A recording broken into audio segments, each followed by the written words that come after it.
Vamos lá. Agora, voltando para hoje aqui. Gente, hoje, geralmente, uma celebração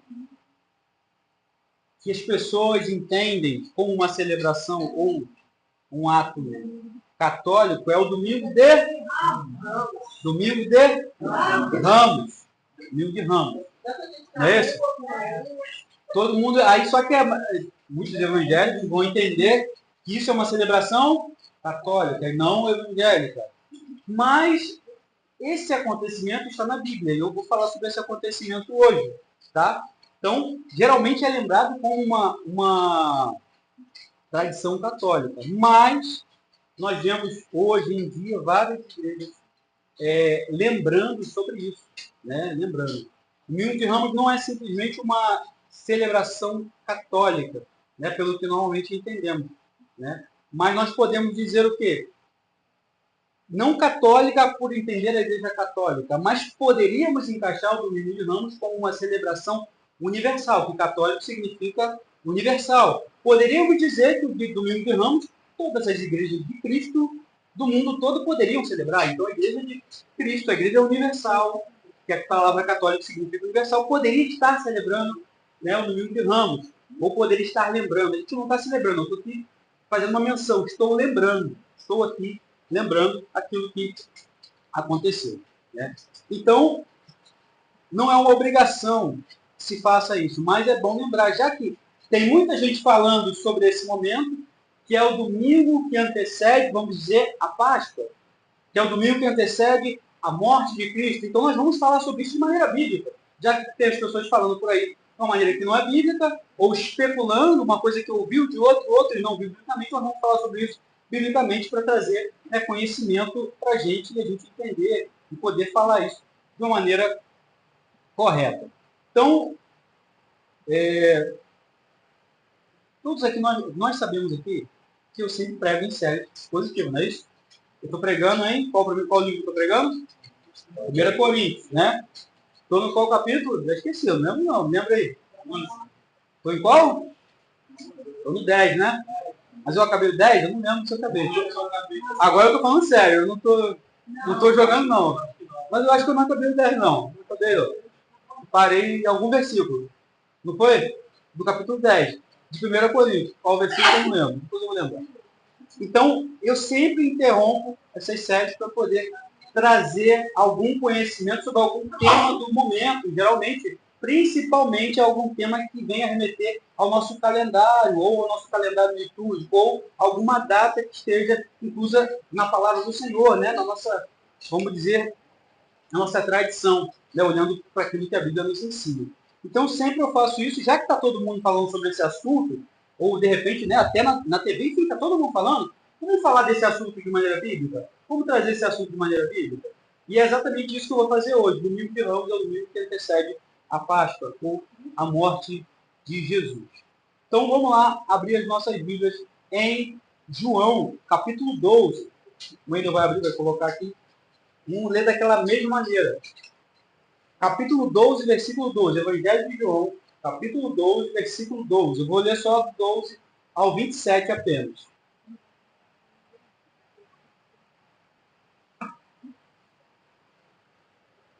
E vamos ler daquela maneira que a gente sempre faz. Eu vou ler o primeiro versículo e vocês leem o próximo.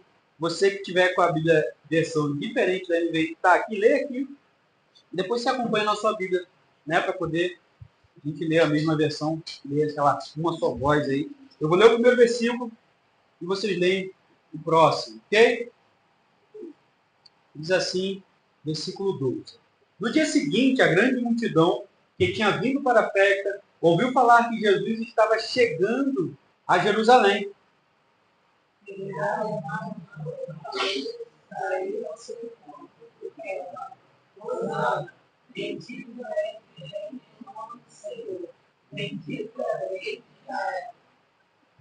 Jesus conseguiu um jumentinho e montou nele, como está escrito. Não tenha medo, ó filha de Sião, deixe que o teu rei venha. A princípio, seus discípulos não entenderam isso. Só depois que Jesus foi glorificado, eles se lembraram de que essas coisas estavam escritas a respeito dele. Eles foram feitas.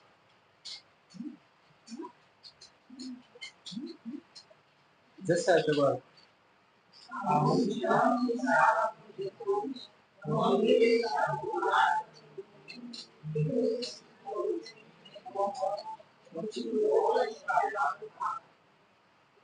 Muitas pessoas, por terem ouvido falar que ele realizara tal sinal miraculoso, foram ao seu encontro.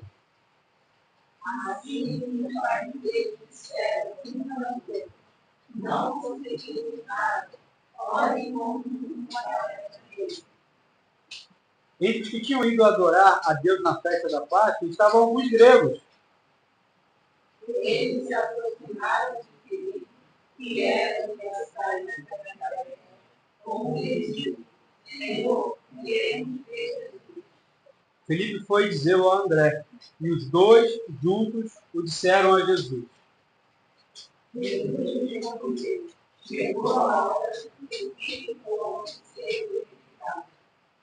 Digo-lhes verdadeiramente que se o grão de mostarda não cair na terra e não morrer, continuará ele só, mas se morrer, dará muito fruto. Quem ama a sua vida, a perderá, mas quem odeia a própria vida, a preparar para a vida. Quem me serve precisa seguir-me. E onde eu estou, o meu servo também estará. Aquele que me serve, meu Pai o honrará. Agora meu coração está preocupado. Eu pedirei, Pai, não, eu vim exatamente para isso, para esta hora. Glória a Deus, aleluia. Somente feliz. Glória a Deus. E hoje o que eu tenho a falar para vocês é que ele veio para morrer. Jesus veio para morrer. Se pudesse dar um título, essa pregação hoje eu daria: ele veio para morrer. Foi para isso mesmo que ele foi chamado. Foi o versículo que vocês acabaram de ler. Ele mesmo diz: foi para isso que eu vim. Foi para isso que eu vim. Ele veio para morrer. E é estranho, né? Você pensar em um rei que nasce, que vem. A gente cantou sobre isso aqui também. Foi cantado aqui hoje. Um rei que veio para morrer. Né? O que as pessoas esperavam de um rei? Um rei que viesse como um dominador, um conquistador, um libertador. De fato, Jesus era um libertador, é o libertador. Mas não era o libertador que o povo esperava, que o povo queria, né? Que fosse aquele libertador que os libertaria da mão de Roma, né? Da mão dos dominadores daquele tempo, dos reis, dos governadores daquele tempo. Era isso que o povo estava querendo. E não um rei que os libertaria da condenação do pecado, porque foi isso que Jesus veio para fazer. Libertar todo aquele que nele cresce, aqueles da condenação do pecado, que era a morte eterna. Então, Jesus vem acima das expectativas daquelas pessoas, mas também contrário à expectativa de muitas daquelas pessoas, porque queriam um rei de guerra, um rei dominador. Você percebe que, em outra situação, Jesus ali tentaram proclamar Jesus rei. Se eu não me engano, ali na situação logo depois que ele faz a multiplicação de pães e peixes, mas ele sai do meio do povo para não ser proclamado, para que não houvesse tumulto naquele momento, porque não era o momento dele aparecer naquele momento. Não era o momento. Mas aí, por outro lado, nesse fato aqui, nesse texto que a gente conhece como a entrada triunfal de Jesus em Jerusalém, que também conhecemos como, né, o Domingo de Ramos, olhando para a tradição, né? Agora Jesus se apresenta como rei, né? Versículo 12 e 13, olha o que diz versículo 12 e 13, do capítulo 12. No dia seguinte, a grande multidão que tinha vindo para a festa ouviu falar que Jesus estava chegando a Jerusalém. Pegaram ramos de palmeiras e saíram ao seu encontro gritando: Hosana, bendito o rei que vem em nome do Senhor, bendito o rei de Israel. Eu sei que a versão minha é um NVI, mas está diferente da NVI aqui, tá? Eu sei que tá, porque tem duas versões de NVI. Ou é três? É duas ou três? Uma de 2011 e outra de 2019. Ou é de 2021, não lembro agora. É 2009, 2011. Enfim, eu não sei que versão é essa aqui, mas é porque a minha Bíblia bugou aqui, eu peguei a outra versão de NVI, a primeira que eu achei aqui. Mas vamos lá, que está bem parecido. Então, vocês percebem que Jesus, outrora, nesse mesmo capítulo aqui, a gente vai ver que Jesus estava na casa de Lázaro. Uma multidão chega ali até Jesus, porque Jesus tinha ressuscitado Lázaro. As pessoas queriam ver quem tinha ressuscitado a Lázaro e também queriam ver a Lázaro ressuscitado. Tinha uma multidão ali. E essa multidão não foi embora, já ficou na cidade, porque também ia ter a Páscoa, né, naquele tempo. Muitos curiosos, muitos discípulos, muitos seguidores, muita gente de todo tipo ali naquele momento. Né? Parece não, a gente entende isso, que Jesus está atraindo todo mundo ali para aquele momento, porque aquele momento era o momento da entrada triunfal dele em Jerusalém. Jesus mesmo, como Deus, ele prepara aquele momento, atraindo muita gente ali para que as pessoas vissem ele entrando. Né? Foi tudo preparado para aquele momento. Você percebe que quando ele vai ali para se entregar à morte, o que ele faz? Ele se entrega mesmo. Em outras situações, a gente já viu aqui, quando eu preguei o Evangelho de João, né, o tempo todo, por várias situações, Jesus estava no meio da multidão, queriam pegar ele, aí ele fala, e ele se ausentou, e ele saiu, porque ainda não era chegada a sua hora. Jesus não é morto simplesmente, ele entrega a sua vida. Ele se dá. Ninguém toma a vida dele, ele mesmo entrega. Ninguém prendeu Jesus porque Jesus deu um vacilo, Jesus deu um mole, pegaram. Não, ele se entregou. Né? Quando vão pegar Jesus, inclusive, ele fala, estou aqui, sou eu. Né? E na primeira vez quando ele fala isso, cai todo mundo. O Evangelho de João vai falar isso. Os camaradas caem ali, depois caem, se eu não me engano, 2 vezes. Tá? Se eu não estiver errado. Eles caem 2 vezes. Né? Quando Jesus fala, não sou eu, ele não se esconde. Você vê que nesse próprio texto aqui fala, o que eu vou fazer? Vou fugir disso? No versículo 27, não. Foi para isso que eu fui chamado. Eu vim para isso. Em outras palavras, eu vim para morrer. Eu vim para esse sacrifício. Eu vim para me entregar. Né? Então, agora nessa entrada triunfal de Jesus em Jerusalém, ele atrai todo o povo para lá e ele entra montado num cavalo, com vestes reais, com coroa de ouro, com espada, com lança, mostrando, de repente, como alguns reis faziam no passado, cheio de, com os seus, vamos dizer, as coisas que eles ganharam na batalha? Não, de maneira nenhuma. Veio montado no jumentinho. Não veio com vestes cobertas de ouro, não veio com coroa de ouro, não veio com lança, não veio com espada. Agora ele vem como um rei humilde. Animal de carga.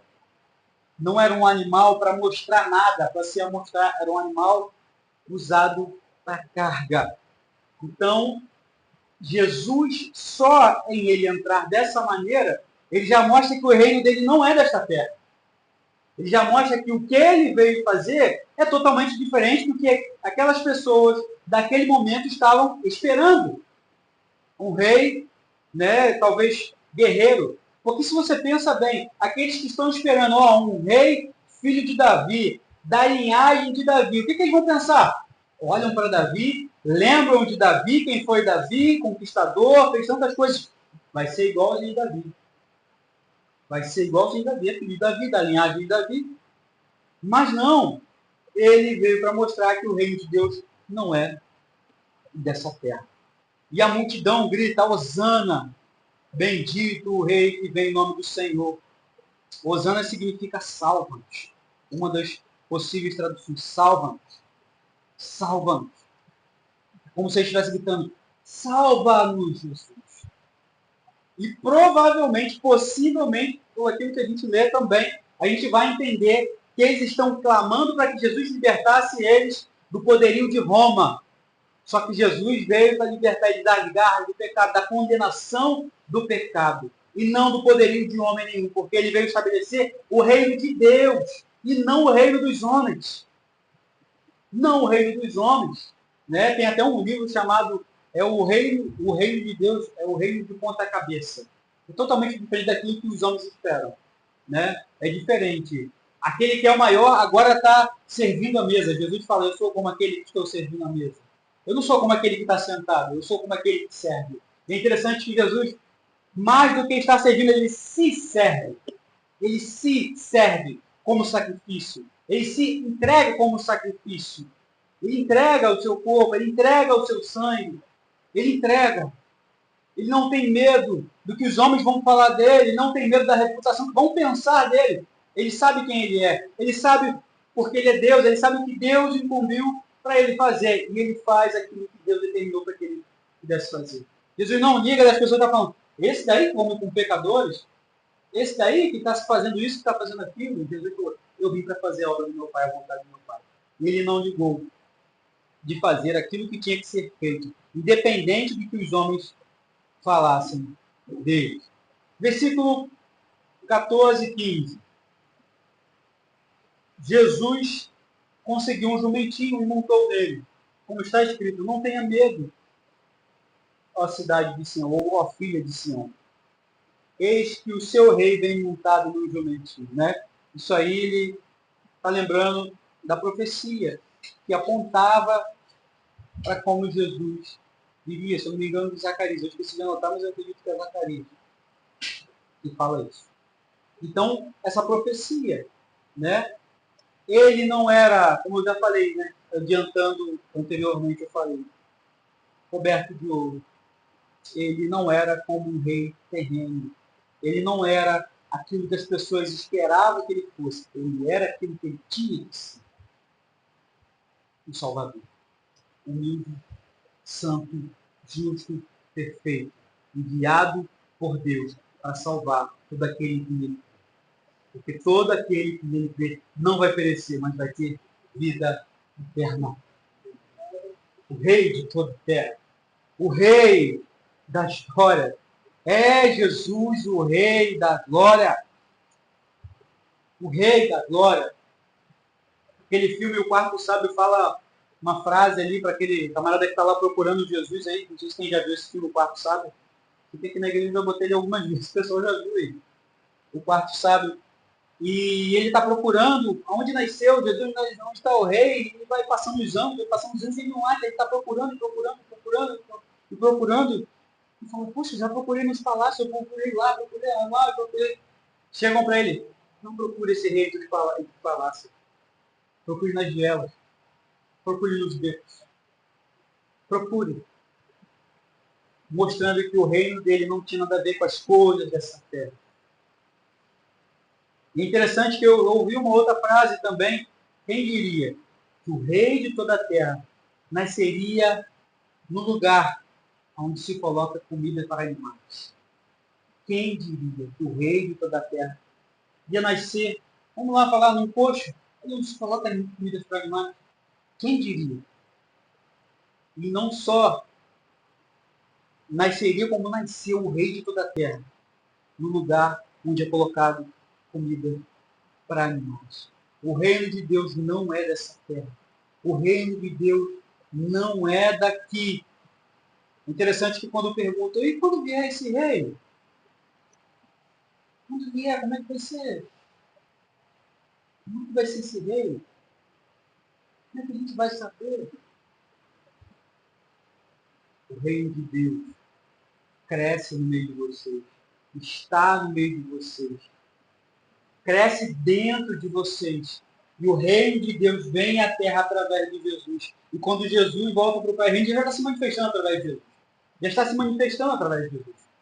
Se manifesta, né? Coxos andando, cegos enxergando, pessoas sendo libertas, demônios sendo expulsos. O reino de Deus já está se manifestando.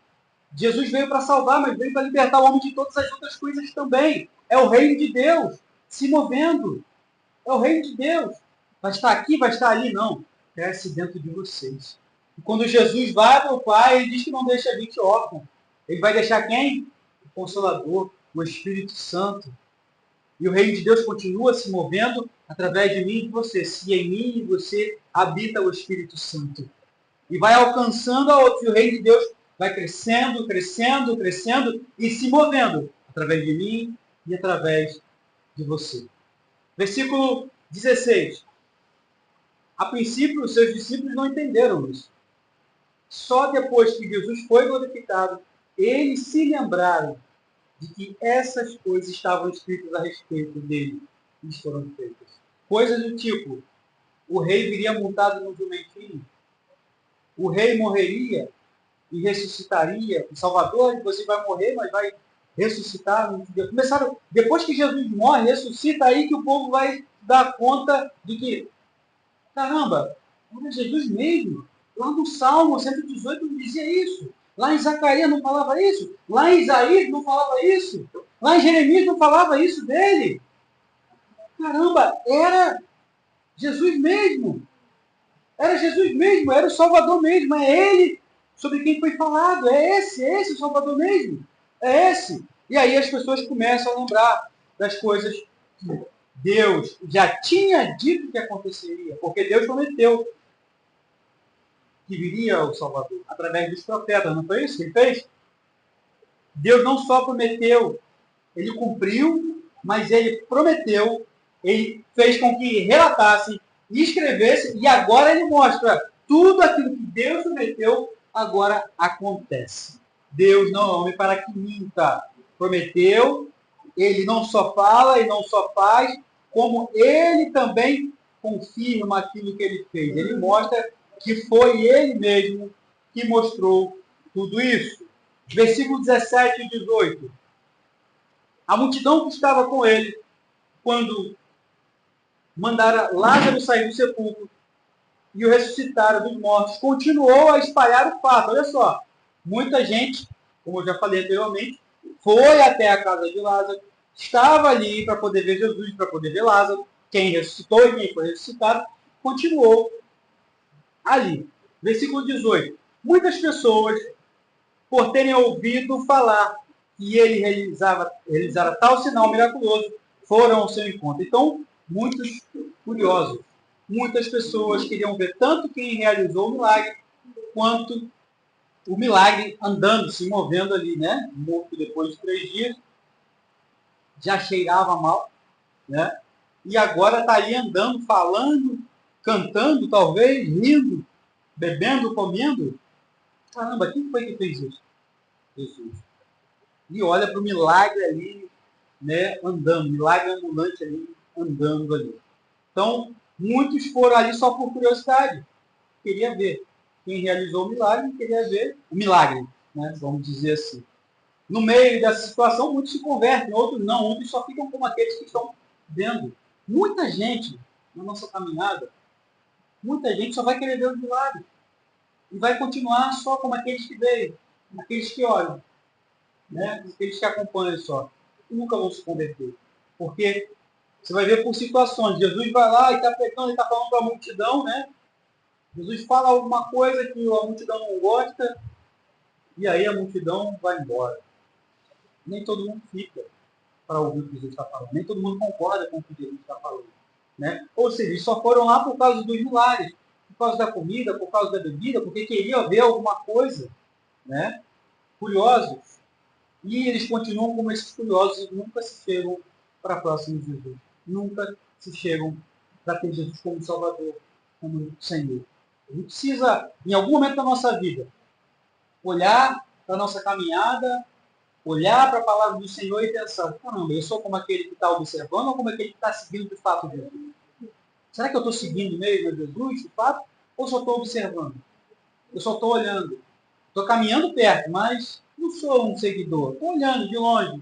Não chego perto de Jesus para me aproximar, porque chegar perto dele vai me custar renúncias. Vai me custar coisas. Vai me custar amizade. Vai me custar isso, vai me custar aquilo. Será que eu sou como alguém que está de longe ou como, de fato, um discípulo de Jesus, um amigo de Jesus? Será? Versículo 19. Assim os fariseus disseram uns aos outros, não conseguimos nada. Olhem como o mundo todo vai atrás dele. Caramba, o mundo todo, é uma palavra, né? Será que é o mundo todo? Dava todo mundo, vamos ser redundantes, dava todo mundo, de todo mundo, do mundo todo, ali naquele local? Não dava, né?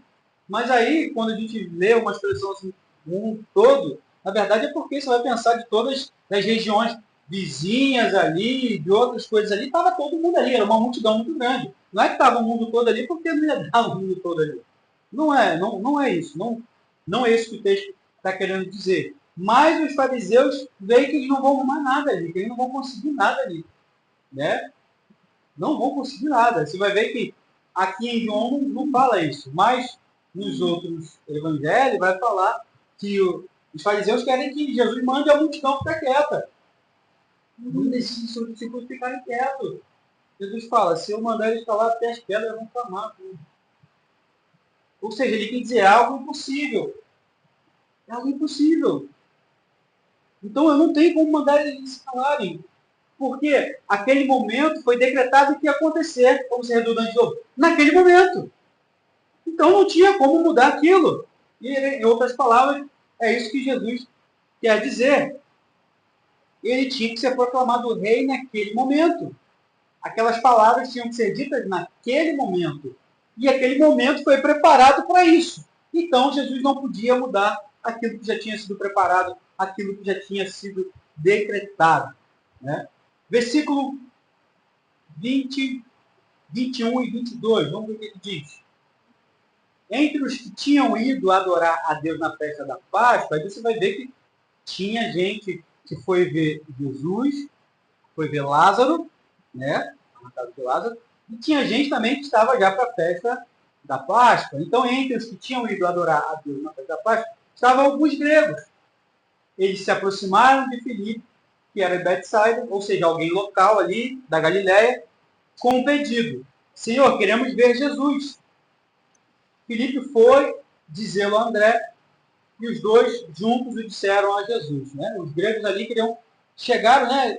Esse camarada aí, ó, se veste como eles, parece ser da linguagem deles aí, fala parecido, né? Então deve conhecer Jesus, provavelmente, né?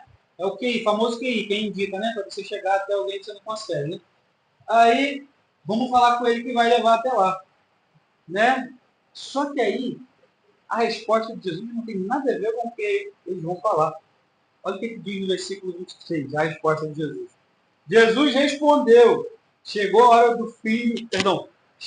a hora de ser glorificado o Filho do Homem. Peraí, o povo grego só não queria chegar até Jesus, Jesus muda de assunto, Jesus está sendo mal educado, Jesus está dando um fora neles. Não, Jesus está falando sobre aquilo que era mais importante naquele momento. Não era hora de tirar selfie com fãs, não era hora de falar com curiosos, não era hora de dar entrevista, vamos dizer assim.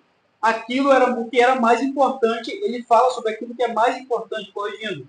Jesus respondeu, chegou a hora de ser glorificado o Filho do Homem. Mais uma vez, ele está citando uma profecia aqui nesse texto. Mais uma vez. Sempre quando você vê na sua Bíblia, aqui não está, né? Mas ele está com esse tracinho. Como é que é o nome desse tracinho aqui? Item. Isso.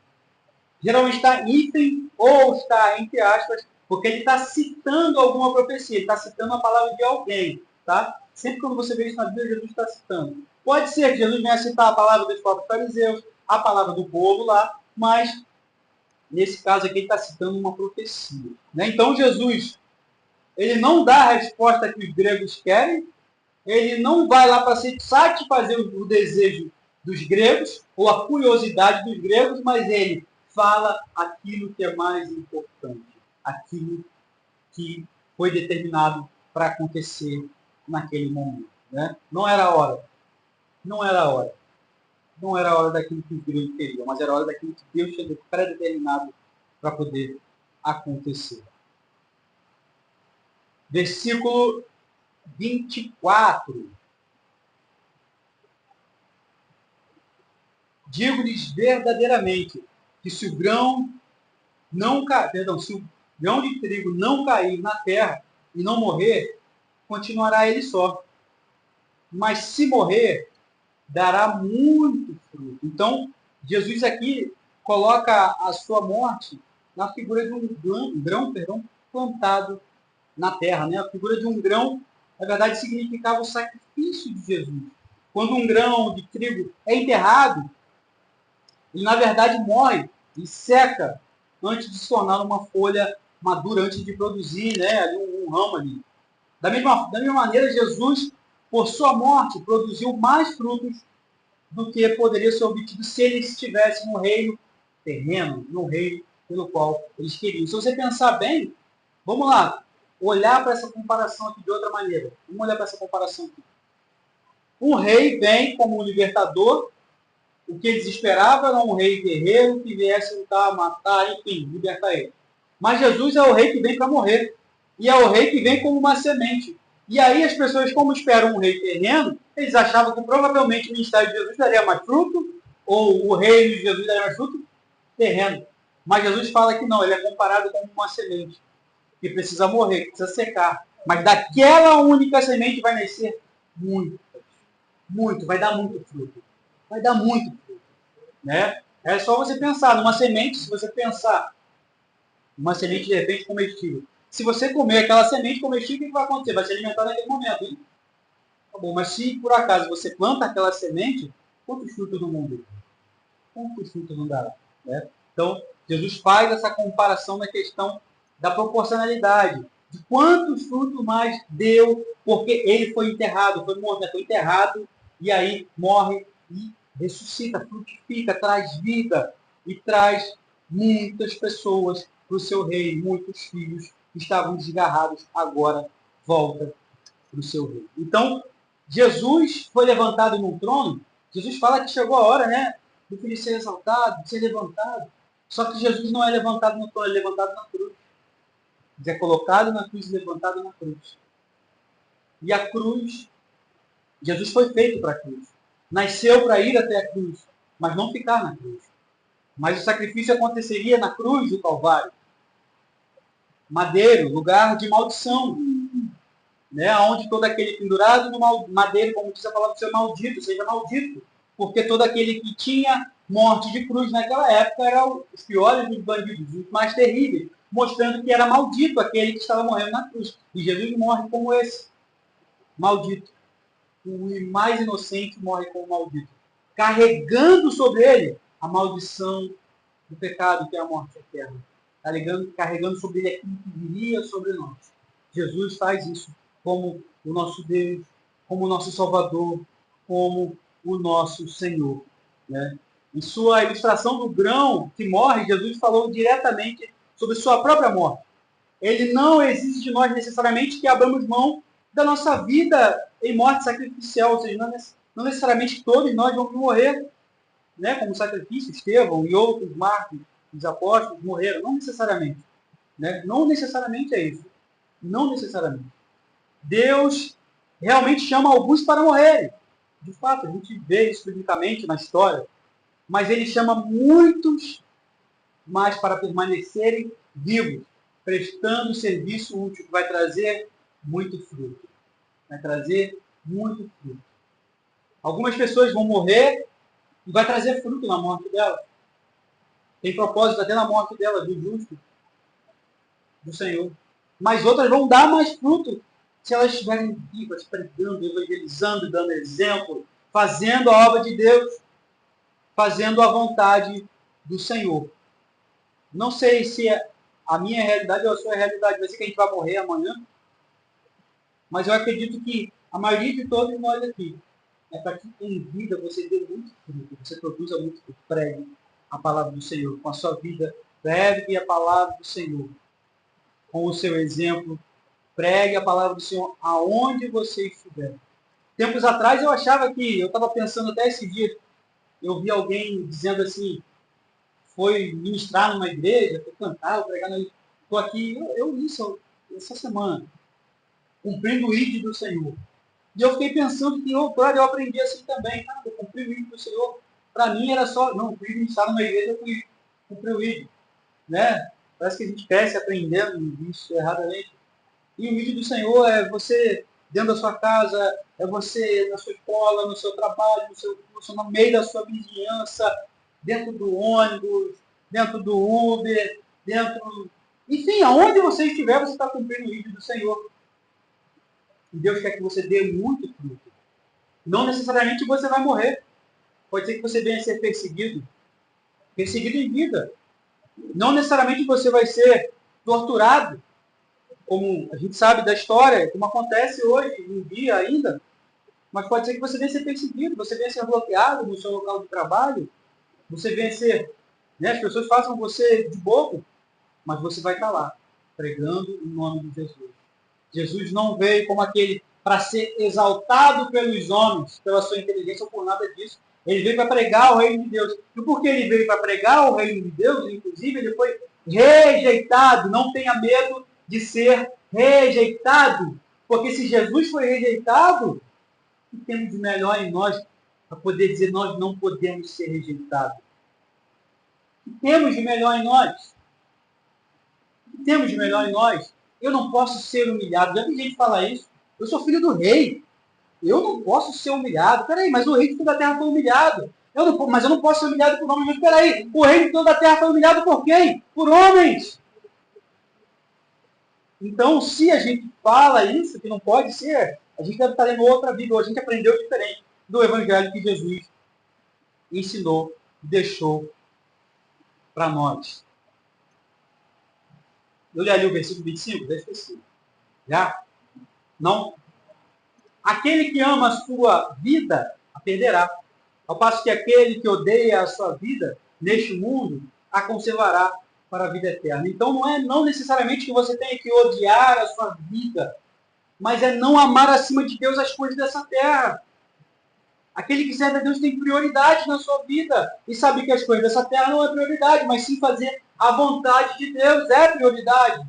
E eu não estou falando que você tem que estar todos os dias na igreja para você fazer a vontade de Deus. Tem que estar todo dia na igreja. As pessoas confundem a obra de Deus com Deus. Deus é primeiro lugar na nossa vida, não é isso? De fato, Deus é o primeiro lugar, acabou, não tem negociação. Mas as pessoas confundem em estar todo dia na casa de Deus, ou estar todo dia na igreja, colocar isso em primeiro lugar e abandonar a sua família. Sendo que a Bíblia manda a gente cuidar da família, o marido tem que cuidar da esposa. A gente está pregando sobre isso aqui em 1 Coríntios. A vida do solteiro é uma, a vida do casado é outra. Não é isso? A vida do solteiro é uma, a vida do casado é outra. E as pessoas esquecem disso. Confundem Deus com a obra de Deus. Deus é uma coisa, a obra de Deus é outra. Você adora a Deus, você serve a Deus, e porque você tem Deus em primeiro lugar na sua vida, de quem que você cuida primeiro? Quem é seu ministério primeiro? A sua família, a sua casa. Porque você está servindo a Deus. E depois as outras coisas. Mas é isso, a ordem é essa. Não confunda uma coisa com outra. Não significa, as pessoas às vezes trazem, né? Eu lembro na minha época, eu ouvia isso. É como se você não podia nem fazer um curso, estudar, fazer nada, porque já deixou de ir para a igreja, já é um crente de menor categoria, né, Alex? Já a pessoa já tá, quase que a gente estava desviado. Se a gente fosse fazer um curso, né? Não podia ir para a igreja meio de semana, só ia domingo, já estava quase desviado, né? Já olhavam para a gente como se fosse alguém desviado. Graças a Deus eu não prego isso aqui, não ensino isso aqui, né? Eu falo todo mundo estudar, todo mundo fazer, correr atrás do que é melhor, né? Esses jovens que estão solteiros, correr atrás para dar uma condição de vida melhor para a sua família. Faça isso, faça isso, faça isso. Isso glorifica a Deus. Você vai estar cumprindo o de Deus aonde você estiver. Aonde você estiver. É lógico, é claro, é verdadeiro, é necessário aqueles que vão para obras que você e eu não vai. Que vão para lugares que eu e você não vão. Não é isso? Eu não estou aqui para desmerecer nada. Eu estou falando, cada um tem a sua função. Paulo é bem claro quando ele fala que o corpo é composto por vários membros. Cada membro tem a sua função no corpo. Pode ser que eu e você não vá para outro país, para outro lugar, pregar, enfim, pode ser. Mas pode ser que você seja aquele que vai custear a ida dessas pessoas. Pode ser que você vai ser a pessoa que vai estar orando por essas pessoas. Pode ser. Mas continue fazendo. Continue fazendo tudo. Continue estudando, continue sendo o que você pode ser melhor no seu trabalho, melhorando. Continue. Se você tiver oportunidade, melhore. Mas aí, qual é o segredo? Não colocar o seu coração nessas coisas. Não colocar o seu coração no dinheiro. Não colocar o seu coração na sua profissão. Não colocar o seu coração em nada dessas coisas. Seu coração tem que estar em Deus. Todas essas coisas podem acontecer de dar ruim. Vamos lá, falar nossa língua, vai dar ruim. Nada der certo. Mas Deus, não tem como Deus não dar certo. Não tem como você buscar a Deus, servir a Deus, seu coração não dar certo. Até na morte, Né? Olha para Estevão ali. Estevão ali, se você pensar bem, caramba, foi para a morte, foi apedrejado, tá vendo? Se não tivesse seguido a Jesus, se não tivesse pregando aquelas coisas, não tinha sido apedrejado. Aí lá naquele momento vai dizer que devolveu o céu aberto. E Deus foi tão maravilhoso que Deus quis dar esse presente para Estevão, que Estevão fosse melhor. Ele aí sendo apedrejado, ele está vendo para onde ele está indo agora. Olha que maravilha. Glória a Deus por isso. Até na morte. Ah, mas nem todo mundo viu, nem todo mundo viu. Mas o importante é estar com Jesus. O importante é ir para estar junto de Jesus. Não importa onde ele vai estar, esteja com Jesus. A nossa meta é estar com Jesus, não importa onde ele esteja. Nós queremos estar com ele. Versículo 26. Quem me serve, Jesus falando, né? Quem me serve, precisa seguir-me. E onde estou, o meu servo também estará. Aquele que me serve, meu Pai o honrará. Jesus deixa claro, servir a Jesus não é em vão. Buscar a Ele não é em vão. Seguir a Ele, negar as coisas desse mundo não é em vão. O jovem rico é um exemplo de alguém que amou mais as coisas dessa terra e não quis. Bom, mestre, o que tem que fazer para poder herdar o reino do céu? Tem observado os mandamentos? Sim, desde a minha mocidade tem observado os mandamentos.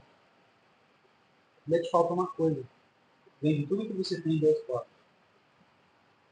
E pode ser que até aquele jovem observava os mandamentos não na sua totalidade, porque não tinha ninguém que conseguisse fazer isso. Pode ser. Mas faltava uma coisa, ele amava mais o mundo, amava mais as coisas dessa terra, amava mais o dinheiro, a sua riqueza, do que a Deus. E aí não tinha como ele servir a Deus. Às vezes a pergunta que eu tenho que fazer para mim, você tem que fazer para você mesmo. O que hoje é aquilo que ainda tem impedido de servir a Deus? Eu olho para essa coisa aqui, mas por isso aqui eu ainda não posso servir a Jesus. Então isso mostra que você ainda ama mais aquilo do que a Deus. E aquilo está te impedindo de você servir a Deus. Você está mostrando qual é o foco do seu amor, da sua atenção. É para aquilo e não para Deus. E foi isso que Jesus quis mostrar para aquele jovem rico. Que o foco dele, do amor dele, o que ele mais amava, era a riqueza. E não a Deus. E não a vida eterna. E não as coisas que provinham de Deus.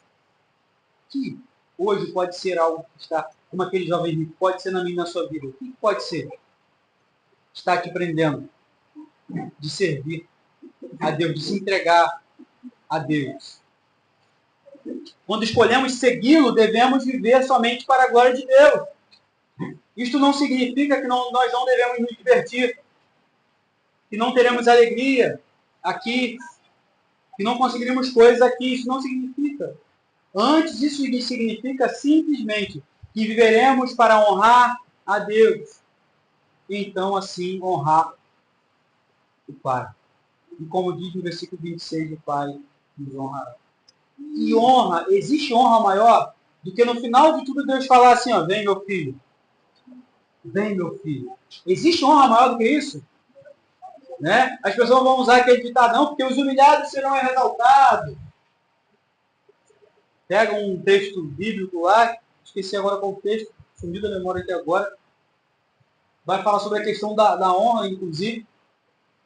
Só que a honra que a gente entende aqui, você está esperando, não? Você é exaltado em algum momento, você é honrado, estou esperando isso, que é um meme, né? Cadê uma hora do humilhado ser exaltado? Nunca acontece isso. Né? Tem um memezinho aí que as pessoas já vi postando algumas vezes. Só que a honra que está sendo falada, que o Pai vai nos honrar, não espere por honra nessa terra. Sabe qual é a maior honra? Você e eu ser chamados de filho de Deus. É a maior honra. Sabe qual é a maior bênção? Morar com Deus eternamente. Ser chamado de filho de Deus. A maior promessa é estar com Deus na eternidade. Estar com Deus na eternidade. Essa é a maior honra que o homem pode querer, almejar, pode esperar. Estar com Deus. Essa é a maior honra. É a maior honra. Versículo 27, aí Jesus vai falar sobre o que eu falei, sobre o tema da nossa pregação de hoje. Agora o meu coração está perturbado. E o que direi? Pai, salva-me desta hora? Não. Eu vim exatamente para isso. Para esta hora. Eu vim para morrer. Em outras palavras, ele precisava morrer. A semente precisava ir à terra para que houvesse muitos frutos. Você é fruto dessa morte de Cristo. Cada um de vocês que estão sentados aqui são fruto disso. Dessa semente que morreu lá atrás. 2000 anos atrás. Você é fruto disso. Se hoje você tem esperança, foi porque Jesus morreu lá atrás. Se hoje você sabe para onde você está caminhando, foi porque Jesus morreu lá atrás. Se hoje você tem um caminho da salvação aberto para você, foi porque Jesus abriu o caminho. Ele é o próprio caminho. Ele abriu as portas da salvação, ele é a própria porta. Aqueles que andavam em trevas no caminho da sombra da morte, agora caminham na luz, porque também Jesus é a própria luz. Aleluia! Jesus é tudo sobre Jesus. É tudo sobre Jesus. Tudo foi feito por meio dele, e sem ele nada daquilo que foi feito teria sido feito. Ele é o alfa, ele é o ômega, ele é o princípio, ele é o fim. A ele, adore a ele. Adore a ele. Entregue a sua vida a ele. Somente a ele. Viva para ele. Glorifique a ele. E eu tenho certeza que a sua vida vai ser transformada mediante as promessas dele. Mediante as profecias dele. Mediante o Santo Espírito dele habitando em mim, habitando em você.